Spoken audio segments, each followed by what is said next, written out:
Professor Ivelto, está escutando? Opa, desculpe, pessoal, meu microfone estava desligado. Então, professor Leandro, para quem não sabe, é um grande amigo meu, né? Ele crescemos juntos, estudamos juntos, frequentamos a mesma igreja, né? Nos formamos pela mesma faculdade e assim é um grande prazer, é um grande prazer mesmo poder compartilhar esse momento com ele. Começamos ontem, né? Um projeto que nós queremos dar continuidade e trazer, né, um pouco do nosso conhecimento, né, em história para os nossos alunos, para que possamos crescer, né, crescer cada dia mais. Logicamente, é um desafio, não é fácil estar aqui na frente de todos vocês, né, é um desafio maior ainda nessa videoconferência, porque temos muitos professores aí, então a resposta é maior.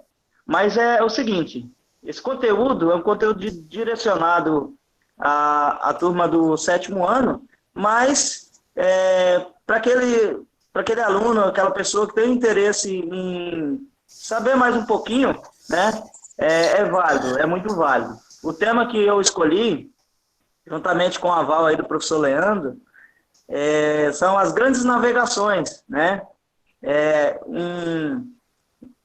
um acontecimento, né? Um fato, né, da história e que tem muito profunda relevância porque é através das grandes navegações que os portugueses vão chegar aqui no Brasil, vão chegar aqui na América, né? E assim nós vamos fazer uma abordagem em cima desse tema, não vamos nos aprofundar muito, porque senão o espaço, o tempo, né, ele vai se estender muito, então vai se tornar um pouco cansativo.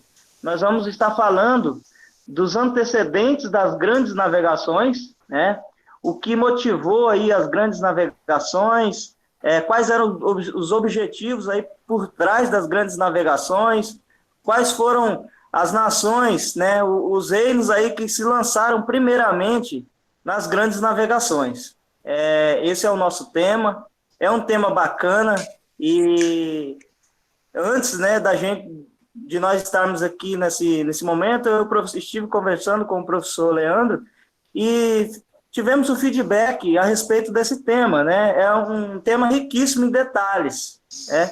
Então, desde já eu peço desculpa se em algum momento a gente esquecer algum detalhe, mas nós vamos tentar ao máximo aí trazer esse tema à tona aí para todos vocês que estão aqui participando dessa videoconferência.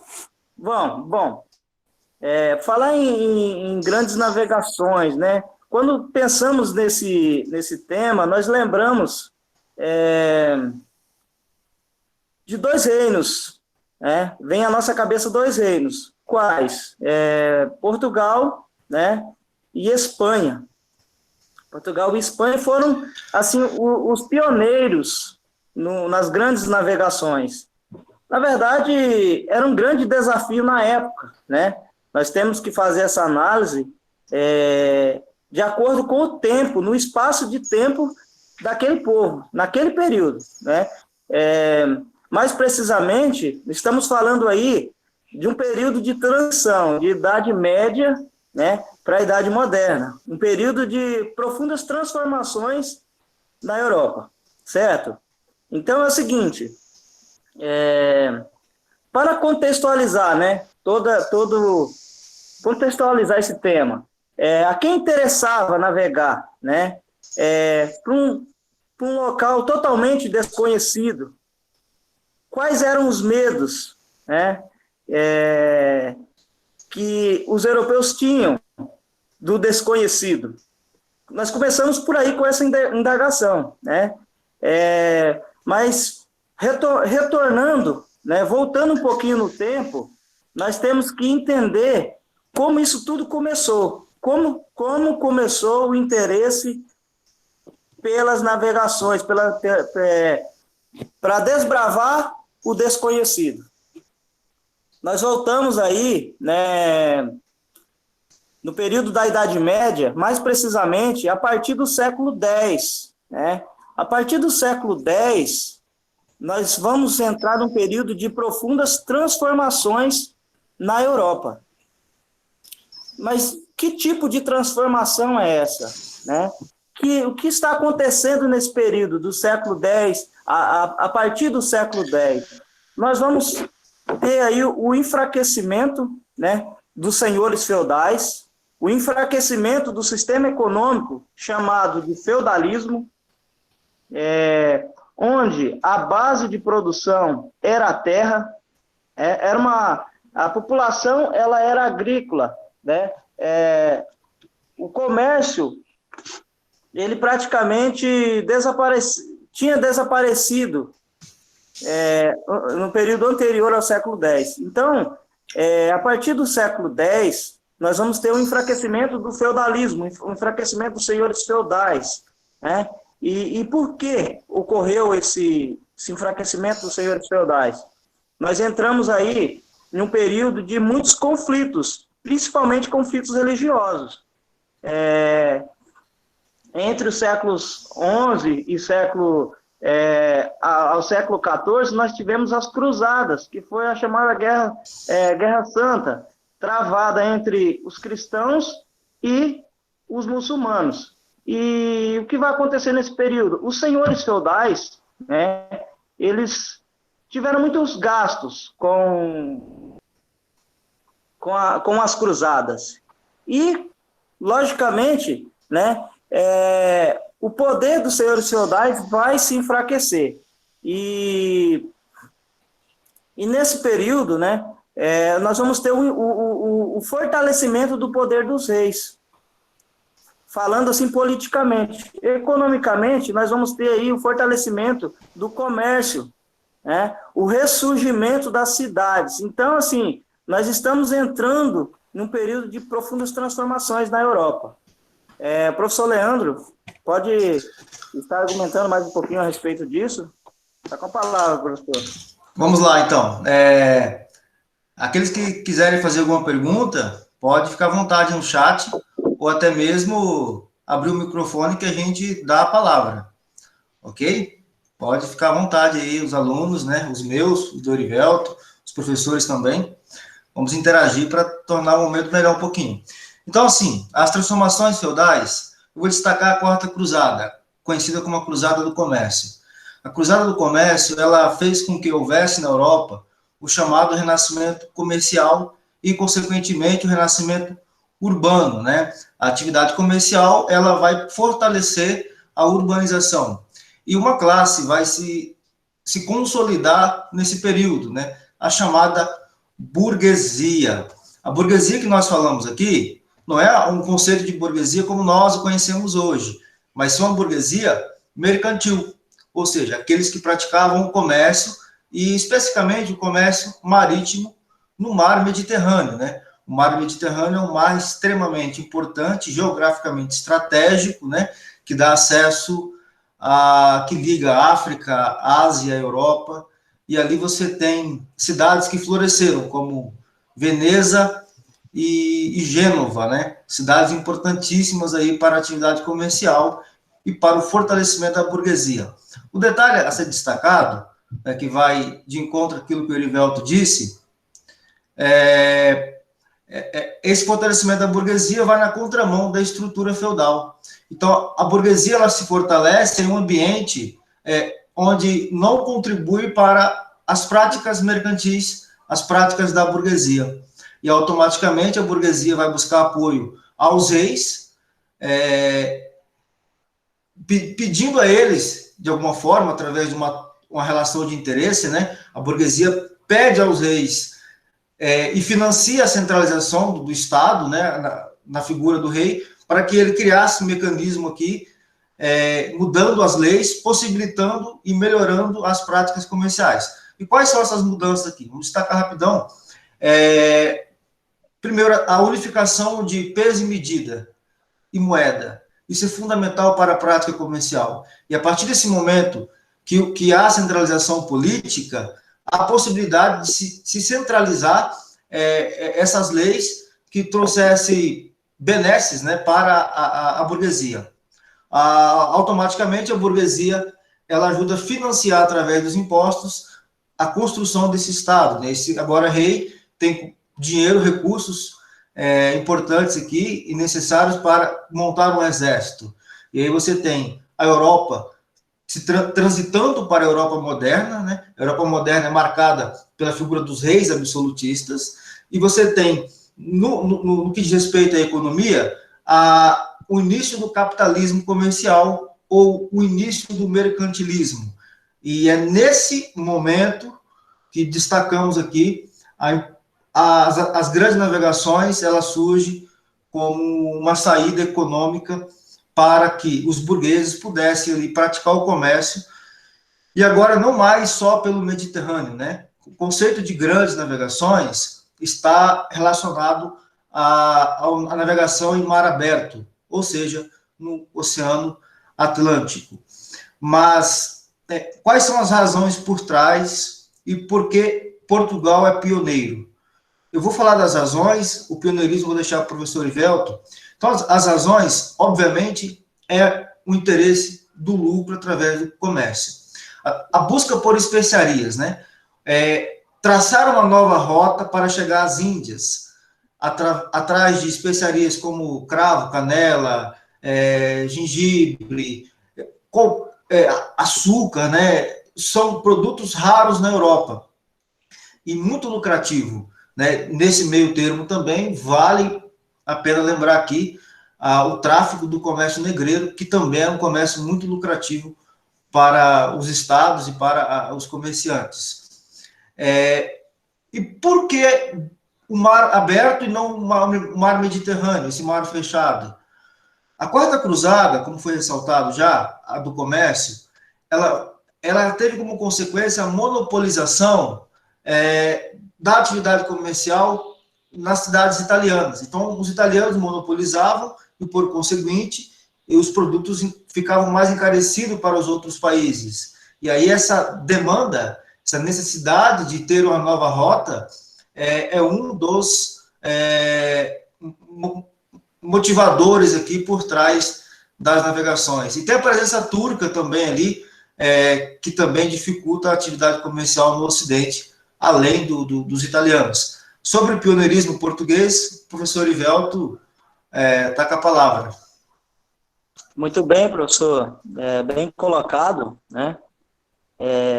Essa questão aí das motivações, né? O que motivou aí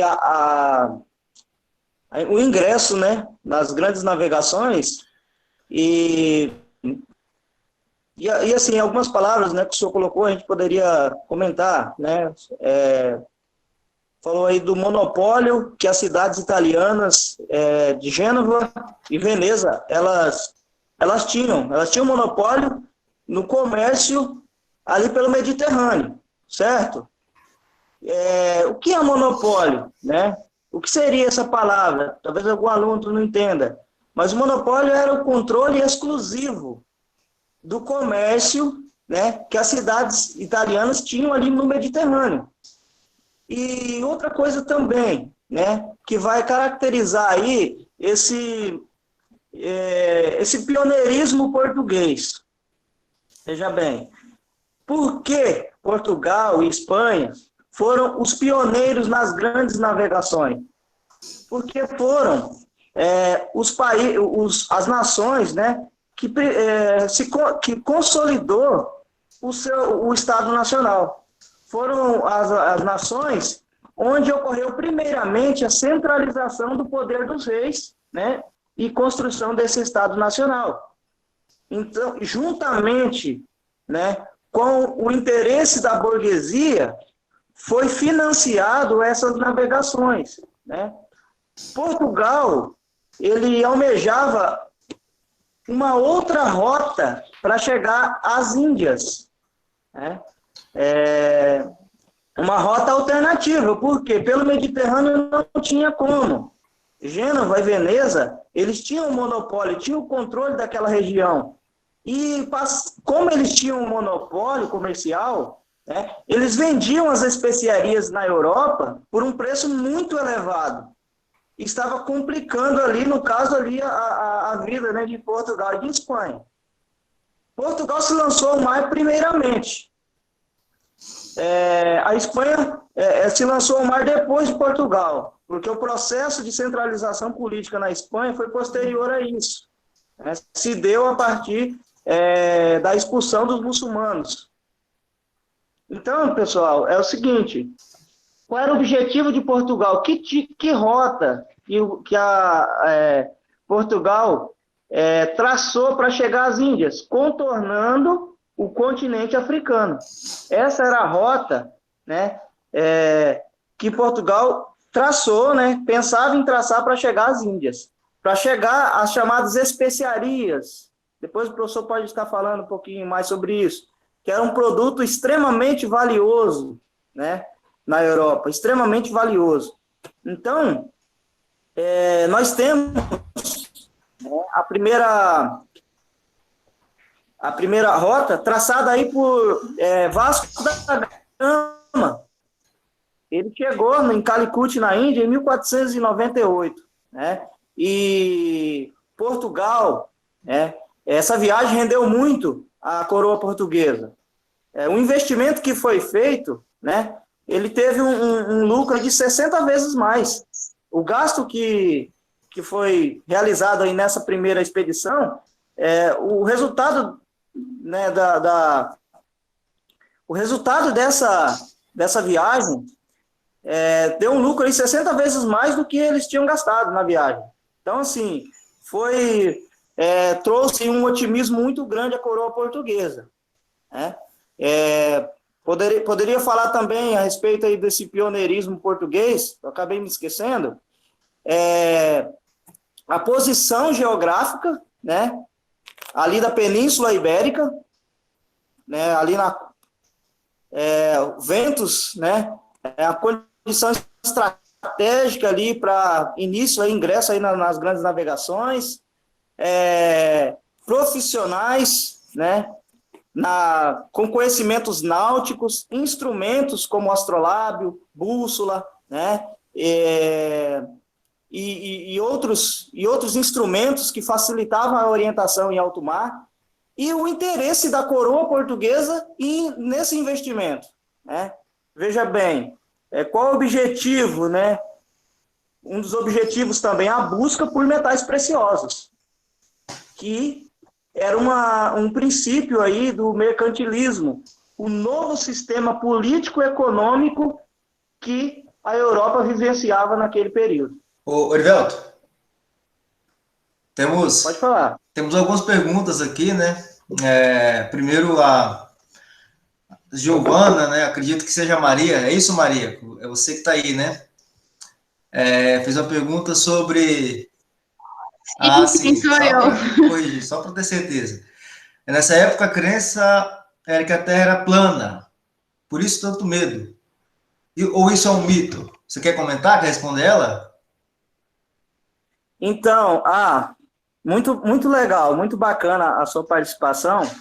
Com relação aos medos, né? Existia muitos mitos a respeito do desconhecido, né?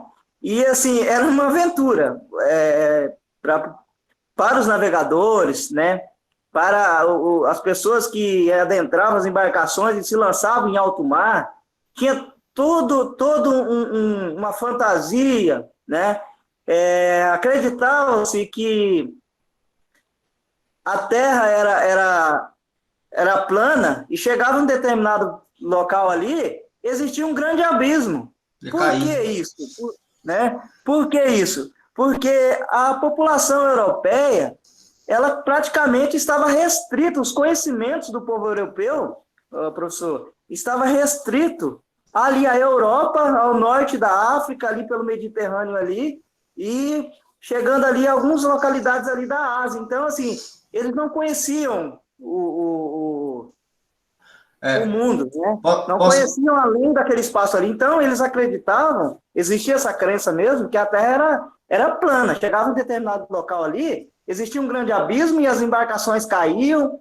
Eles também tinham mitos fantasiosos de que em alto mar existiam criaturas gigantescas que engoliam as embarcações, então era uma aventura, Professor, pode comentar também, professor. Se eu comentar em cima desse desafio, né, talvez é simples de ser compreendido, né, porque você tem o novo, né, o desconhecido, e por trás do desconhecido, se você não tem, obviamente, informações sobre, você vai criando respostas, né? O que tem em alto mar, né? Acreditava que o navio poderia pegar fogo próximo à linha do Equador, embora o conhecimento deles, em termos de astro, de missão da Terra, a ideia de que a Terra era plana, Maria, existia. Não quer dizer que não existia cientistas que já apontavam uma Terra oval, uma Terra com as características que nós temos hoje. Mas... a gente está falando ainda do século X. Já estamos aqui no período já das navegações, né, a partir do século XV, praticamente, né? Isso. Já ocorreu as cruzadas, a burguesia já se fortaleceu, a burguesia criou uma nova demanda, transformou o cenário político, onde houve a formação dos estados modernos. Os estados modernos, agora, enquanto países, né, Portugal, você tem a figura do império. O que é um império? O império é quando o rei começa a ter um projeto de expansão territorial. Então, quando Portugal ele começa a chegar nas colônias, ele começa a ser dono das colônias. Então, assim, aí você tem a ideia do império, onde há expansão territorial. E voltando sobre os mitos, né, o desafio, esses mitos relatados pelo professor, assim, são medos do imaginário, mas havia também os medos reais, né? O medo de se perder, né? Embora que existisse bússola, existisse a cartografia, o astrolábio, né, que desse condições ali, essas inovações técnicas foram muito importantes para eles, havia o medo de se perder, havia o medo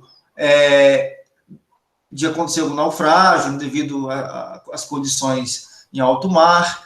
Então, assim, fome, doenças, né? Você está condicionado meses em um navio em condições insalubres ali, né? Então, havia os perigos reais por trás do imaginário. E o Renan, que honra, Renan, você está aqui conosco. Qual seria o interesse da igreja? Para falarmos da igreja, Renan, nós temos que dar um passo atrás aqui, mais uma vez.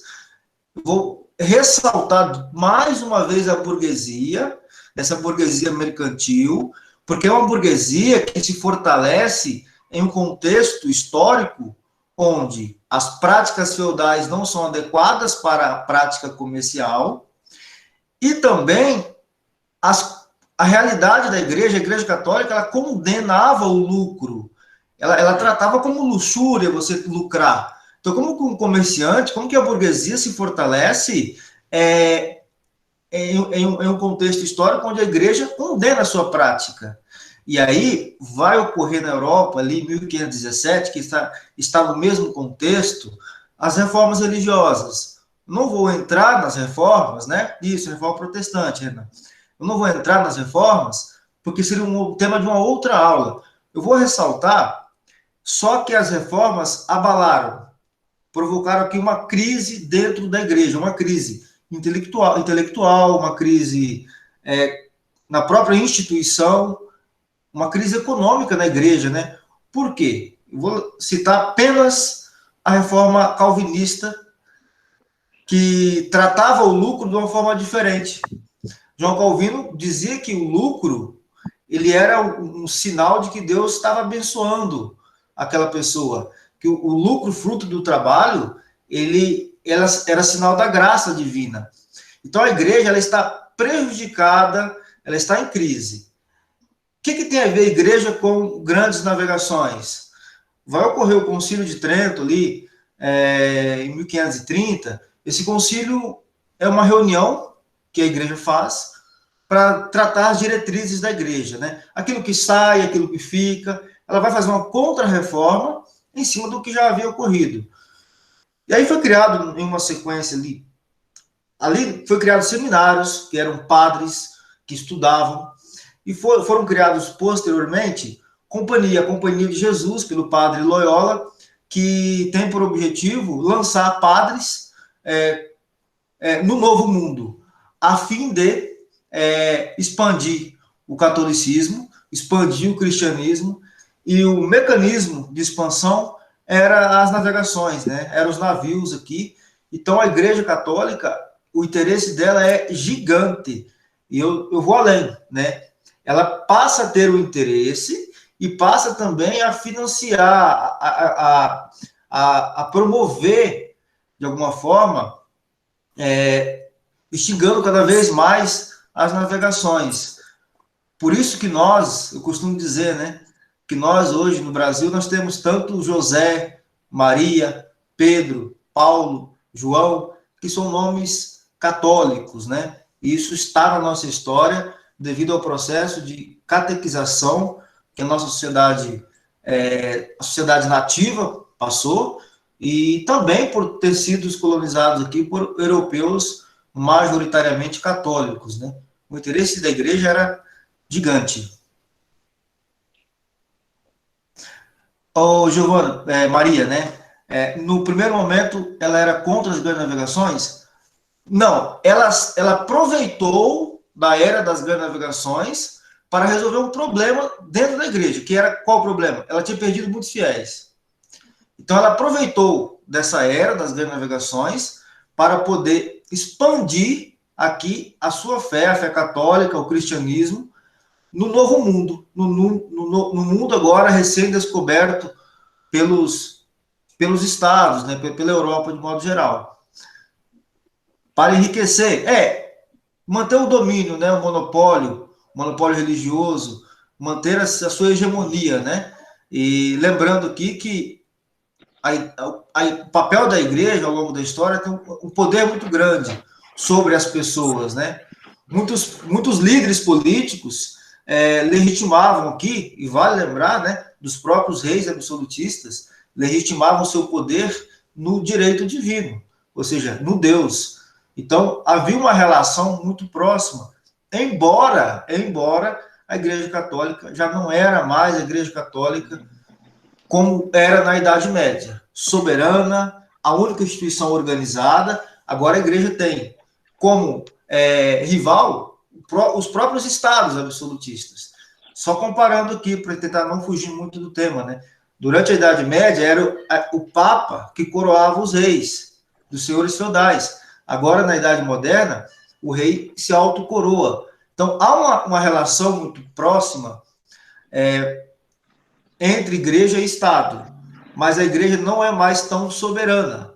Por exemplo, na Inglaterra, a Igreja Católica perde influência, aí o puritanismo acaba sendo uma religião muito forte na Inglaterra, né, no Reino Unido, na Escócia você tem os presbiterianos, então ela vai, na Alemanha você tem os luteranos, então a Igreja Católica ela perde muito poder, né, e ela acaba mantendo influência, porque é uma influência social, né, nossas gerações formatadas pelos princípios religiosos católicos, e ela se aproveita aqui das navegações para tentar resolver os problemas provocados aqui pela Reforma Protestante. E ela foi muito... Você falou que ela que a igreja perdeu muitos fiéis. Ela perdeu muitos fiéis por quê? Por causa das reformas. A Reforma Protestante que ocorre em 1517.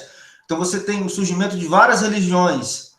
O que até então era uma hegemonia católica, agora ela concorre com presbiterianos na Escócia, com anglicanos na Inglaterra, também com puritanos na Inglaterra, ela vai concorrer com huguenotes na França, com luteranos na Alemanha, com os puritanos também aqui nos Países Baixos, na Holanda e Bélgica. Então, assim, a Europa ela está, no que diz respeito à fé, muito fragmentada, ela não é soberana mais. Então, o recurso dela foi aproveitar um mundo novo, né? Um mundo novo. Tanto que, só a caráter de exemplo, como quem colonizou a América do Norte foram os ingleses, e os ingleses ali majoritariamente puritanos, a Igreja Católica não foi soberana na América do Norte, e sim o puritanismo. O por trás ali daquele povo, da formação da América do Norte. Então, há uma diferença muito grande em termos de religião de nós, aqui da América do Sul, né, América Central, que foram colonizados pelos países católicos, Portugal e Espanha, e a colonização da América do Norte, que foram colonizados aqui por um país puritano, né, no caso, o Reino Unido, a Inglaterra ali. Há uma diferença bem notada aí nesse sentido. Certo, o Maria? Certo, aham. Se tiver alguma dúvida, depois nós vamos resolver em outro momento, né? Tá? Mas obrigado pela pergunta. Professor Ivelto, você quer continuar explanando? Muito bacana, professor, que eu estou ouvindo o senhor aqui, eu estou viajando aqui na história, né? Desse jeito. História não é meramente uma disciplina decorativa, né? A gente sabe muito bem disso, que requer uma análise, né, dos fatos, dos acontecimentos, e muito interessante a pergunta da aluna, né, Maria, né, se eu não me engano o nome dela. Maria. Isso, muito interessante e proveitoso para o momento, né, porque a gente estava falando aí de questões comerciais, né, econômicas, aí, políticas, e estávamos deixando escapar a questão religiosa. Verdade. É muito bem colocado, né, muito bem, a pergunta em boa hora, que veio a enriquecer aqui a aula. Então, assim, existia mesmo, né, o interesse da igreja, como o professor disse aí, esclareceu muito bem. Eram basicamente 3 interesses, né? Interesses aí, nós tínhamos os interesses religiosos, nós tínhamos os interesses econômicos, né? E nós tínhamos os interesses políticos, né? De expansão territorial. Então, as grandes navegações, elas foram movidas por esses interesses, né? Econômicos, religiosos, políticos, podemos, talvez, um ou outro, né, pode estar um pouquinho à frente, né, ser um motivo mais forte das grandes navegações. Mas o que nós queremos que os nossos alunos, né, que entendam, é que as grandes navegações, elas surgem a partir desse momento de transformação, né, de transição de idade média para a idade moderna. Então, é um período de profundas mudanças, né? Um período aí de descoberta, um período da busca, né? Pelo desconhecido, em saber mais, né? Fugindo aí do teocentrismo, que era uma característica da Idade Média. Professor? Agora nós temos aí uma nova tendência, né, ideológica, que é o antropocentrismo, a valorização do ser humano. Então, existe aí essa busca, né, em conhecer o novo. Então, isso que vai mover, né, as grandes navegações. Mas nós vamos adiantar, professor, adiantar aqui o tema, é muito gostoso, é muito bom, né? O tema religioso aí, a reforma religiosa, nós podemos, né, em outro momento abordar esse tema, falar um pouquinho dele. É muito bacana, é muito bom. E vamos dar continuidade, né? Então, assim, o Portugal, né? Portugal e Espanha, elas rompem, né? Rompem com o monopólio comercial das cidades italianas, né? De que forma? Traçando uma nova rota para a chegada às Índias. E qual vai ser a consequência disso, né? Dessa nova rota? Nós vamos ter aí, né, a chegada dos portugueses no Brasil. Né? Essa aí é uma coisa assim, algo que fica, né, no ar. Será que os portugueses, eles se perderam realmente em alto mar e vieram parar aqui por acaso? Será que os portugueses vieram para cá intencionalmente? É uma pergunta que fica no ar, né? Mas até mesmo antes disso, antes da chegada dos portugueses, nós tivemos a chegada de Cristóvão Colombo, né, no continente americano. Durante muito tempo, nos livros de história, ouvia-se muito falar na palavra descobrimento. Quem descobriu a América? Quem descobriu o Brasil? Um termo aí que a gente não pode utilizar ele, né, em nosso contexto. Né? Por quê? Os espanhóis, os portugueses, no geral, e os europeus, quando chegaram à América, eles chegaram aqui e se depararam com habitantes aqui. Então, não podemos falar em descobrimento, porque aqui já existiam pessoas. Né? Não tem uma definição, né, certa para isso. Podemos dizer o seguinte: eles chegaram aqui. Né? Cristóvão Colombo chegou aqui em 1492, Pedro Álvares Cabral em 1500. Eles chegaram, eles não descobriram nada. Né? Essas terras já eram habitadas. Mas tudo isso que aconteceu, que nos liga a história, a nossa história, né, brasileira, às grandes navegações, aos europeus, são, né, no caso aí, as grandes navegações. Então, pessoal, o que a gente quer trazer aqui é isso, né? Se a gente for falar assim mais profundamente dos detalhes, nós vamos nos prolongar, né, e vamos entrar em outros temas que posteriormente nós podemos trabalhar aqui. Né? A gente pode fazer uma videoconferência, né, utilizar a live para isso. Mas a questão é essa. As grandes navegações, né, se iniciaram movidas por interesses econômicos, por interesses religiosos, por interesses políticos, né? Vários acontecimentos contribuíram para isso, que foi, um deles, a centralização do poder dos reis, né? O surgimento dos estados nacionais, o fortalecimento de uma nova classe social que se inicia aí na Baixa Idade Média, que vai se fortalecer a cada ano, a cada século, que é a burguesia. Isso que vai fazer com que ocorra, né, as grandes navegações e, consequentemente, a chegada dos europeus no continente americano. Professor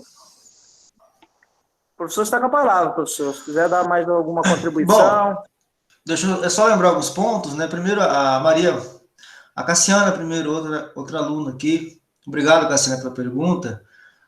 Pergunta não, comentário, na verdade, né? Umas pessoas dizem que os bárbaros já haviam estado aqui, né? Essa ideia aqui é uma visão etnocêntrica e eurocêntrica, né? Depois a Maria também complementa, né? Falando da relação de poder, né? Então, essa visão eurocêntrica e também etnocêntrica, de se colocar em uma posição superior às outras, é o que dá a elas, no caso, ou etnia superior, a razão pelo qual a dominação de outros povos, por justamente se sentirem superiores e por achar que estão promovendo algum tipo de benesses a esses povos, né? Por exemplo, a Igreja Católica catequizando os sem almas, né? As pessoas que aqui estavam condenadas. Então, o cristianismo seria a salvação para eles. Ressalta aqui que a Igreja Católica e o Estado, em algum momento, entraram em conflito, né? Porque a Igreja queria catequizar e o Estado, ele poderia exterminar os povos a qualquer hora, e assim sucedeu, né? Aconteceu. Né? Os povos incas, mais e astecas aqui, os incas e astecas, especificamente falando, foram dizimados, né? Então, para a Igreja não era importante isso, a Igreja queria as pessoas vivas para poderem serem fiéis, né? Ao cristianismo.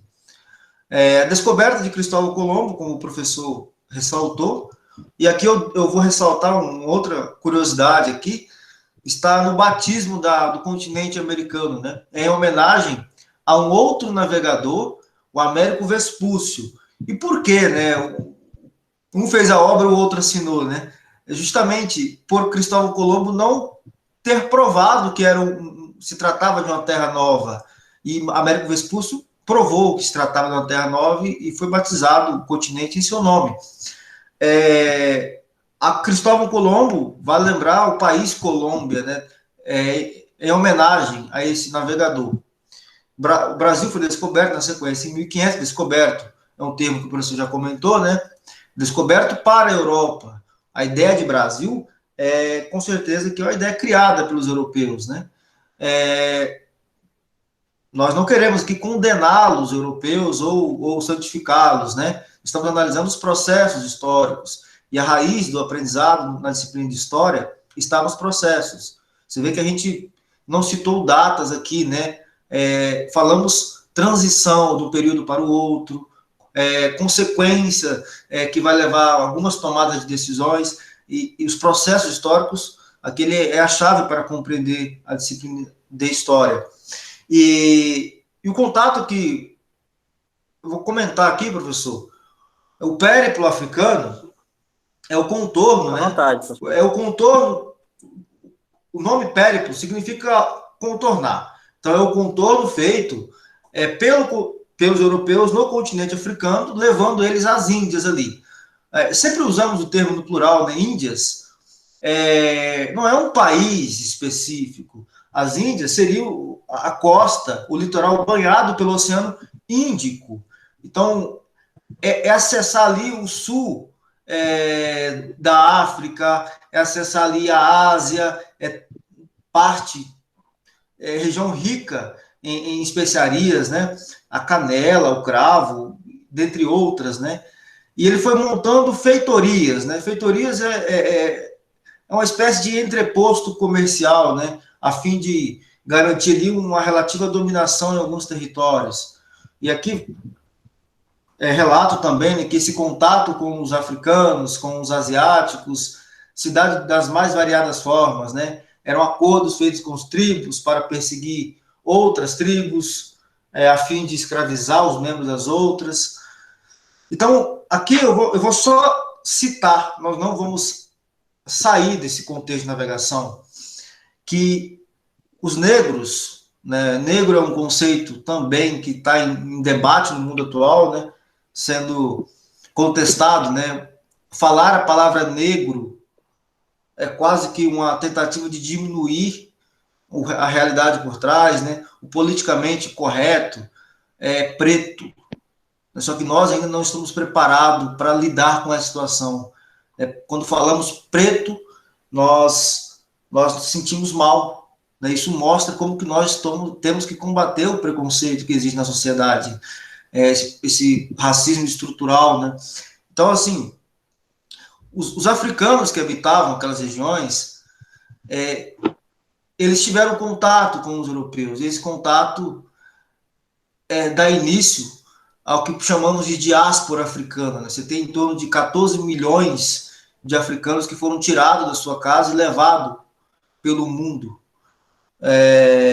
Consequências diretas disso, primeiro você tem uma quebra de identidade de um povo na África, e depois, né, você tem uma cultura rica como a africana sendo apresentada pelo mundo, né, e ela está no nosso DNA, ela está no DNA do Brasil. Então, caminhamos para o fim, né, professor Ivelto? E se alguém tiver mais alguma pergunta, pode fazer. Quando falamos de Brasil, nós falamos de um país plural, muito plural. Então, você não consegue definir o Brasil com uma palavra em termos de identidade. Se tem uma, é diversidade, né? O Brasil é rico na diversidade, devido à presença do europeu, né? Claro, dos africanos que trouxeram aqui a sua cultura, a sua língua, né? A língua árabe está presente no nosso vocabulário. Talvez você nem saiba, né? As palavras que começam com A e L, tipo alface, alfazema, são palavras de origem árabe. As palavras que começam com A e cedilha aqui também são de origem árabe, açougue, açúcar. E os árabes, aqui vale lembrar, quem é o árabe? Ali a língua árabe, o islamismo também está presente na África. Então, quando os europeus dominam essas regiões ali, vai dominar povos islâmicos, islamizados, né? Povos de outra religião, e trouxe para o Brasil essa diversidade de cultura. Vou fechar aqui a minha fala. Estamos caminhando para o fim, mais uma vez eu falo, temos um bom tempo aqui, né, professor? E a grande consequência das era das grandes navegações é justamente o nosso presente aqui agora. Nós estamos falando com outro, né? E a diversidade étnica, cultural, presente no Brasil, é fruto desse contato comercial, mercantil, no início de exploração, depois de povoamento, depois de independência, dado por parte dos europeus, e claro, sempre uma posição superior aos outros povos. Mas isso era a tônica de uma era, né? Era a tônica da era moderna. Então, era assim que funcionavam as coisas. Nosso papel hoje é entrar na história, estudá-la, compreendê-la, aprender com ela e mirar o futuro, né? Evitar os erros ao máximo. Isso só é possível quando eu abro a janela do tempo e mergulho na história.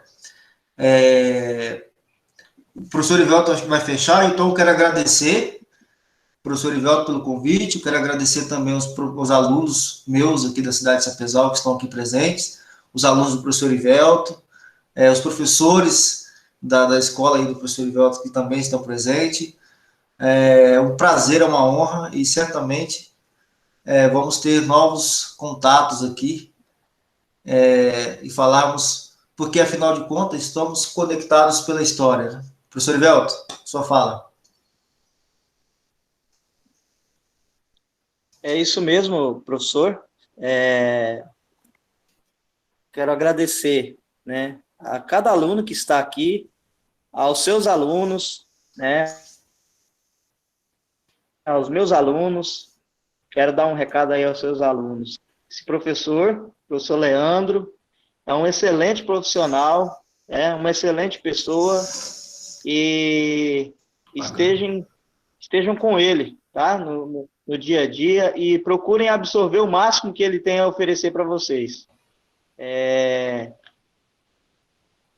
Quero agradecer aos professores que estiveram aqui, e ainda estão aqui na nossa videoconferência, né?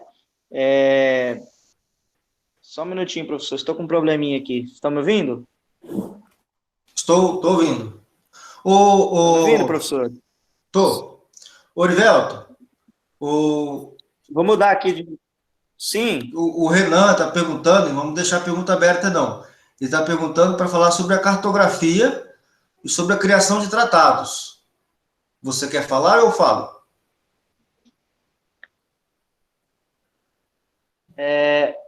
Se quiser falar, professor, pode falar enquanto que eu vou mudando aqui de aparelho. O meu celular está descarregando aqui. Pode ir falando que eu complemento. Tudo bem. Renan, então assim, a cartografia é a prática de fazer mapas. E isso foi muito importante para que eles pudessem traçar rotas, né? Criar cenários, fazer os seus desenhos, mapear as regiões, para poder entender, aqui nós já passamos, aqui imaginamos que aqui ainda não. Então, assim, a cartografia, ela foi extremamente importante. Lembrando que todas essas inovações técnicas portuguesas, é claro que não surgiu, sim, do nada em Portugal, né? Tem uma contribuição do mundo árabe absurda aí, né? Para o Ocidente. E falando agora sobre os tratados, como o professor Ivelto, lá no início, destacou o pioneirismo de Portugal e da Espanha, então eles, tecnicamente, foram os primeiros a chegar aqui no Mundo Novo. Se você lembrar, os grandes navegadores estavam a serviço da coroa portuguesa ou espanhola, certo? Embora que alguns desses navegadores fossem italianos, né? De Gênova, de Veneza. Então, mas eles estavam a serviço das coroas portuguesas, da coroa portuguesa e da coroa espanhola. Então, a partir do momento que eles chegavam nesse mundo novo, eles passavam a fazer tratados entre as coroas aqui de divisão dessas terras conquistadas, né? E, claro, o primeiro tratado aqui no finalzinho do século do século XV, é o Tratado de Tordesilhas, né? É um tratado que divide aqui a América, um território que pertence a Portugal, né, banhado pelo Atlântico aqui, nosso litoral atlântico, e um tratado, e a outra parte que pertencia à Espanha, né, já banhado aqui pelo Oceano Pacífico. E esses tratados, ao longo do tempo, eles foram sendo substituídos, né? Você tem o Tratado de Madrid, que foi assinado depois, que já deu umas dimensões territoriais bem parecidas com a que nós temos hoje, né? Que foi assinado justamente já no processo histórico no Brasil, diferente, né? Você tem uma era de descoberta de minério, você tem os bandeirantes, né, que estão traçando, descobrindo aqui o interior da colônia. Eu vou lembrar de uma lei importante aqui, que é a lei de uso de posse. Por mais que a Espanha fosse proprietária desse território que nós habitamos aqui, Rondônia ou Mato Grosso, que era um território espanhol, a lei de uso de posse determina que o proprietário é aquele que coloniza. Então, por isso as mudanças nos tratados. O fato dos colonizadores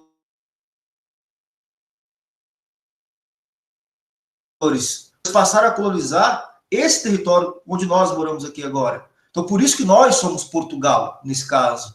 Por isso que nós pertencemos aos portugueses.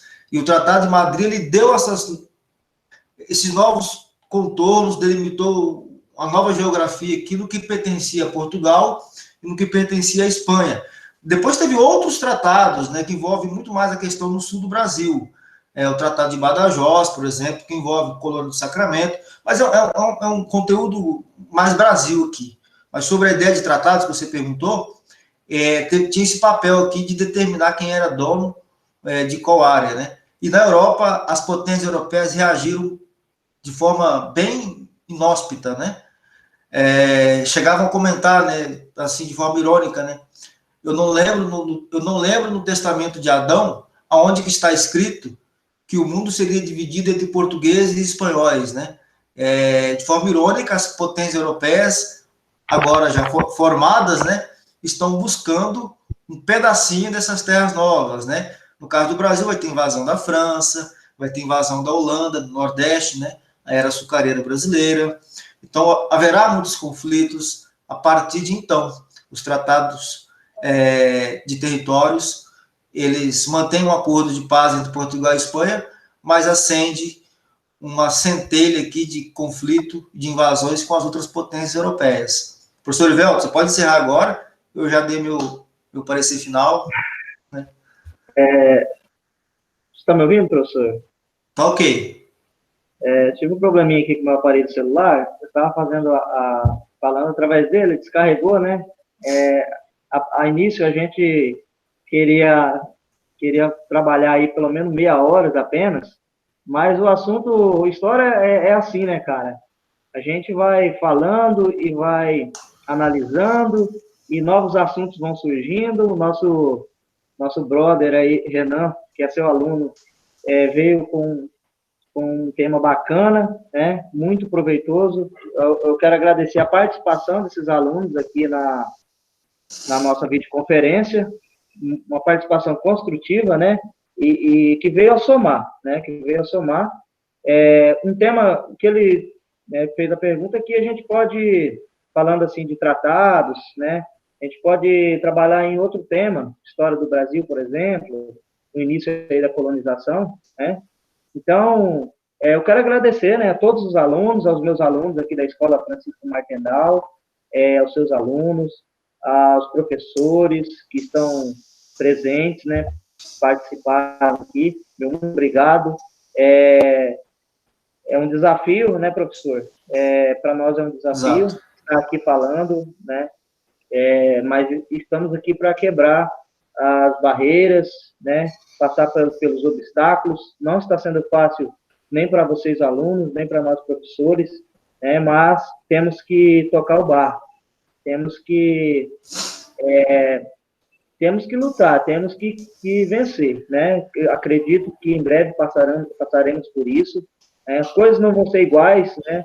Mas espero estar com os meus alunos novamente em sala de aula, tendo bate-papo assim, conversando e falando sobre história, que é uma disciplina assim, que eu sou apaixonado, o professor sabe disso, né? E vejo também essa paixão aí nos olhos do professor Leandro. É algo assim que é apaixonante, né? A história é apaixonante. Então, meu muito obrigado. A gente vai encerrar a nossa videoconferência. Se algum aluno, professor que está aqui, né, quiser falar alguma coisa, esse é o momento, pode ficar à vontade. Desde já agradeço a presença de todos. Participação de todos, né?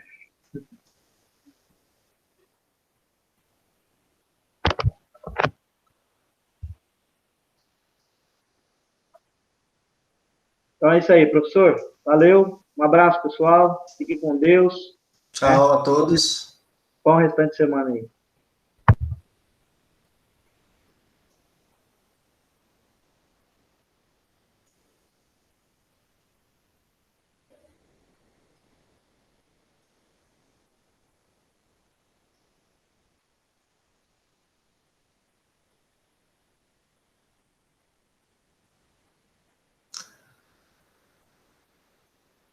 Tá ouvindo, Erivelto? Encerrou a gravação?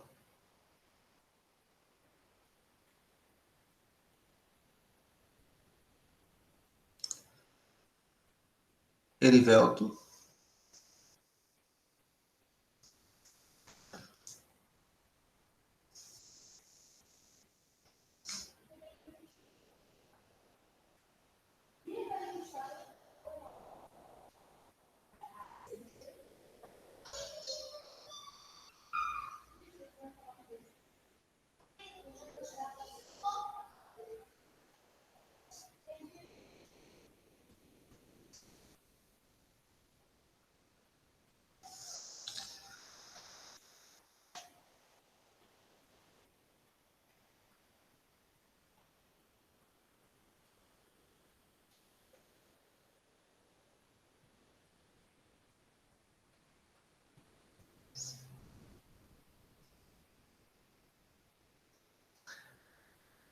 Bom, o professor Erivelto certamente vai voltar para encerrar a gravação.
Agora você entrou. Tá gravando, cara. Eu tenho que vir aqui no negocinho. Encerrar a gravação. Interromper a gravação, né?